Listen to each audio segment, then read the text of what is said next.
ढोकळा खायचा तुला?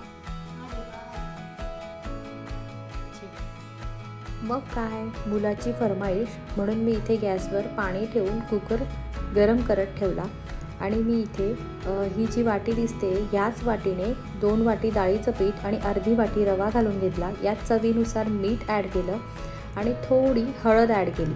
ही हळद ऑप्शनल आहे, तुम्हाला नसेल घालायची तर नाही घातली तरी चालेल. नंतर इथे फ्रेश मटार होते, सो ती जी वाटी होती त्याच वाटीच्या एक वाटीच्या प्रमाणात मी इथे मटार घातले.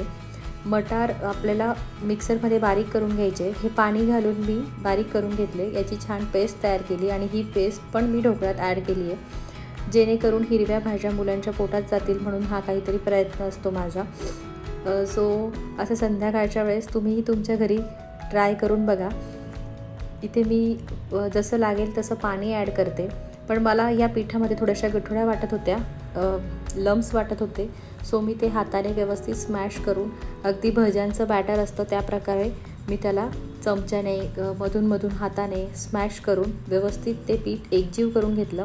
आणि ते पीठ आपल्याला एकाच डायरेक्शनने हलवायचं आहे. सो इथे मी अर्धा चमचा खाता सोडा घेतला आहे, खाण्याचा सोडा, आणि अर्धा चमचा लिंबू सत्व घेतलं आहे. आणि ते घातल्यानंतर तुम्ही थोडंसं पाणी ॲड करू शकतात, पण माझ्या पाण्याची कन्सिस्टन्सी बरोबर होती म्हणून मी अजून पाणी ॲड नाही केलं. आणि हे आपल्याला व्यवस्थित एकजीव करून घ्यायचं आहे. आणि आता मी हे बघू शकता तुम्ही किती छान फुललं आहे. खाता सोडा घातल्यानंतर अगदी त्याला पातेलीच्या बाहेर यायचं आहे एवढं ते पीठ फुललं आहे. आता हे व्यवस्थित हलवून झाल्यानंतर मी इथे कुकरचे डबे घेतले. मी कुकरमध्येच करणार आहे आणि याला आपल्याला तेल लावून घ्यायचं आहे. यात तेल घालून ते मी पूर्ण वरपर्यंत ते तेल स्प्रेड करून घेते. ढोकळा फुलल्यानंतर तो कुकरच्या डब्याला लागला नाही पाहिजे म्हणून मी ते वरपर्यंत तेल लावून घेते.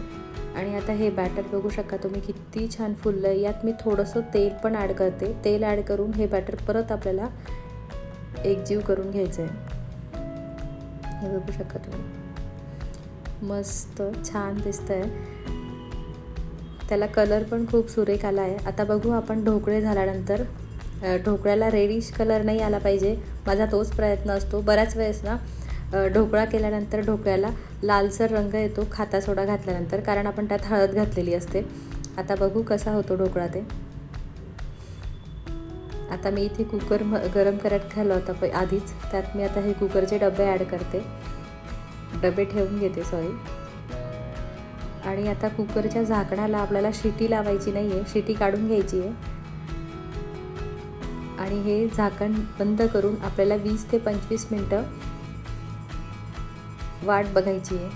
20-25 मिनटानंतर आपण कुकर उघडून बघू आणि त्यात मी चाकूच्या सहाय्याने बघितलं की ते पीठ कच्चं असेल तर ते चाकूला लागतं. सो हे चाकूला लागलेलं नाही, याचा अर्थ आपला ढोकळा व्यवस्थित शिजला आहे. तो आता थंड होण्यासाठी मी बाहेर काढून ठेवला आहे. इथे मी कढईत तेल गरम करत ठेवलं आहे. त्यात मोहरी घातली, हिरव्या मिरच्या घातल्या. माझ्याकडे कढीपत्ता नव्हता, तुमच्याकडे असेल तर तुम्ही तो पण ॲड करू शकता.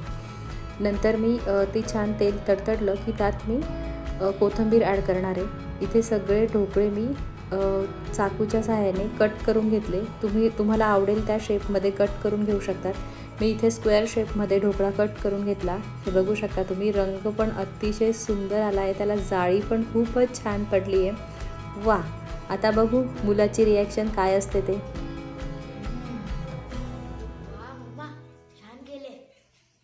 थँक्यू.